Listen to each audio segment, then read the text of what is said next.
Hello everybody, my name is diensuchus. Welcome to another video. Today I'm going to discuss a hybrid I have created. The name of this is Mortodon.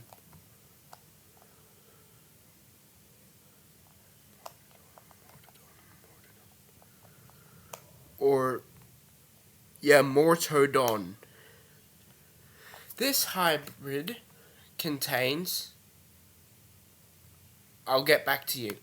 Porcupine, Stegouros, Komodo dragon, panda, the saltwater crocodile, megalodon, Tyrannosaurus rex, allosaurus, Therizinosaurus, Triceratops, Protoceratops, spitting cobra, bombardier beetle,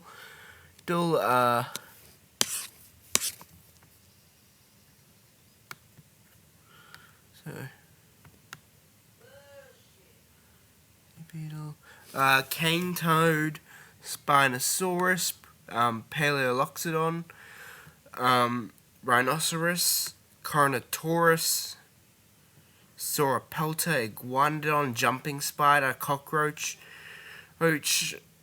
axolotl, cuttlefish, electric eel, dunkleosteus, hippopotamus, cougar, saltwater crocodile, diensuchus, dwarf lantern shark, sperm whale, ankylosaurus, and diplodocus.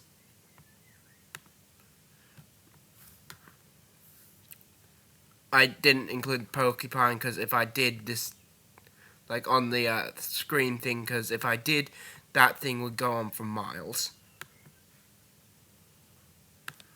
Okay, let's start off with his first fight. The Indominus Rex. This, like all of them, is going to be a short one because it just simply blinds it with its bioluminescence and chromatophoric, just basically flash grenade attack, then sprays it in the eyes with a mix of essentially cobra venom and bombardier beetle juice, then rams it into the building, causing it to collapse onto the gas line, explode with the gas line, which then incinerates its insides, and then it disembowels it. Fight over in less than 5 minutes. Rexian Blue run as fast as they possibly can out of the area. Gen 2 Indominus, or 2.0, which was Goji Center's creation to improve on the Indominus Rex. This animal was specifically designed to destroy these sorts of super-powered hybrids that are extinction level events. This animal is supposed to be more passive but territorial towards these specific species that are very, very aggressive and just kill things. It's a balance holder. It is a similar situation, except it uses the Stegouros elbow spur and its claws to absolutely eviscerate it, and then proceeds to rip its stomach out and leave it to bleed to death, including all its offspring, wiping out the species. Ultimasaurus imperatrix, another one of Goji Center. I swear I don't have a grudge against Goji Center. It's just a realistic interpretation. It's a similar fight, except it's a more difficult one. This one is where its defenses are actually breached and it gets a small wound from its horn, which tears its skin off. It doesn't do a serious wound, it's something it can walk away from, and also because of the cane toad DNA, when it bit down on it, it got poisoned, and then the Mortodon, it proceeded to bite down on its neck and tear it apart and use its quills to gouge its eyes out before decapitating it to get to the fleshy meat of the neck and throw the head like 100 meters away.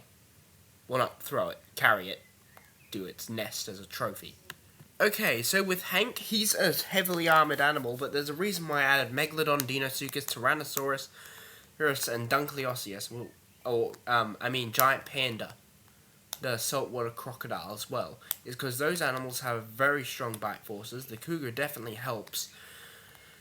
Well, the dunkleosteus is more there for its armor plates, and the cougar is there mainly for its whiskers, because those are really helpful, and also the dwarf lantern shark is for its bioluminescence and its ampullae of Lorenzini and its lateral line, which megalodon already gives it, but it just doubles it up. And also amazing night vision from all these animals. And yes, I'm using a 15-ton Tyrannosaurus, and the Diplodocus DNA, which I don't think I mentioned before, but it is in there, is there for the size of the animal. It's over, well, it's not over, it is 88 feet long. Mixing in the DNA of all the other animals that are in there. Getting it to a massive size with a weight of 40 tons, along with the ankylosaurus DNA, giving it scoots, and the Spinosaurus' higher bone density, and the paleoloxodon tusks, and the hippopotamus teeth.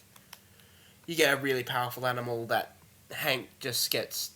Also, the electric eels in there, for Hank specifically, basically frying his central nervous system, then tearing apart under the water, because it does have gills.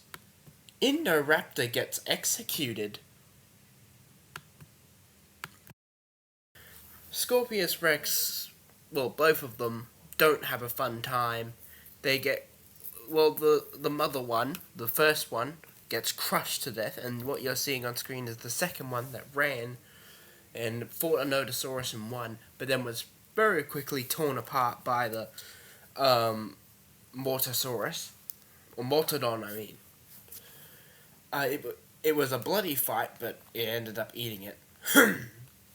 Once again, Mortodon is an omnivore. 90% of its diet, like a panda, is plant matter. Its bite is mostly there to be able to rip trees out of the ground and get access to the leaves that it can't get. But it will dabble in meat. And it is an equalizer, so if any of these hybrids try to attack it, which they inevitably would, because Indominus 2.0 would naturally attack it because it would look like a sauropod and it would smell like one to an extent. And it had killed plenty of those, but it had never faced something with essentially a club/axe tail.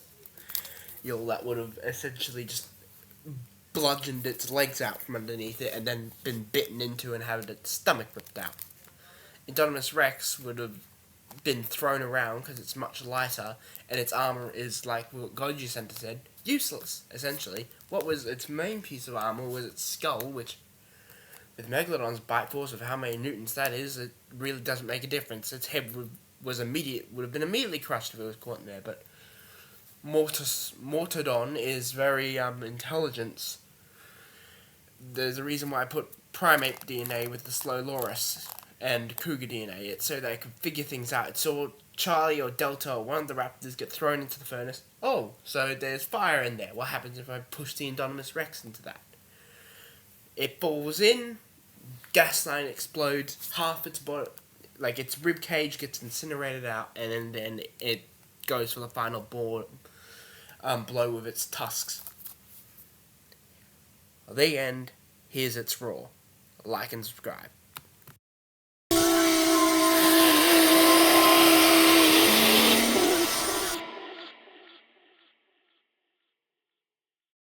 Oh yeah, also the Komodo dragon was picked, 1 for its venom and 2 for there being iron in its teeth. That helped it sharpen and also would increase the strength. Goji said I went for a mammal, I went for a reptile. Just making it different, and also it means that DNA can also be put into all the bones and all the scoots, making it essentially chainmail armor on its skin and extremely strong but light bones. Bones with extremely heavy-duty muscles. That's also why the sperm whale's there. 1 for echolocation, and 2 to be able to have these really strong muscles that can get a lot of force behind.